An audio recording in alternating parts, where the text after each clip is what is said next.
While John continues porting, I'm using a thread chaser to clean every tapped hole in the block. This will make sure the threads are clean and the bolts are properly torqued during assembly.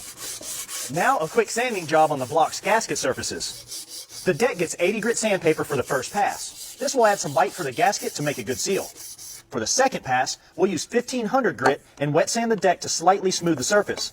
It sounds contradicting, but this will cause the gasket to bite into the metal but still seal. We had our doubts when we were tearing the original pistons out, but seeing it now at 62 years old, it was well worth it. Flatheads are known for releasing sand from the casting process even after shot peening. So we're going to submerge the block in our sonic tank to allow the ultrasound waves to release any more contaminants from the block. After the final wash, we'll be ready to add some color on the inside. Now we made some wood plugs out of a dowel to protect the lifter bores. We're using a red insulating varnish. It sheds oil which promotes faster oil drain back to the pan.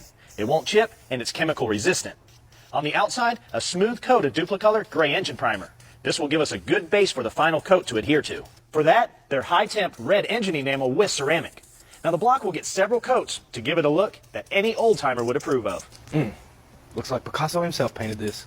With the block dry, the cam bearings are the first new part to be used. We'll use our Goodson bearing scraper to deburr the bevel on each side of the bearing.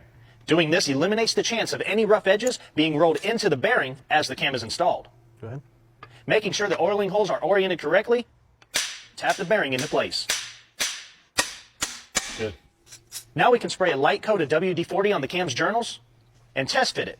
Now if it turns nice and easy without any tight spots, we know the bearings are in straight and the cam's line bore is still in spec. There we go. And it is. Ooh, look at that. That's what we're looking for. Now, I know installing cam bearings and test fitting camshafts can be pretty intimidating. I know a lot of guys that no matter how slow or soft they try to put them in, they always end up with some nicks. Well, I do too, and it's not that big of a deal. Believe it or not, the bearing is a lot stronger than you think it is, but if they bother you like they do me, I'll show you a little trick.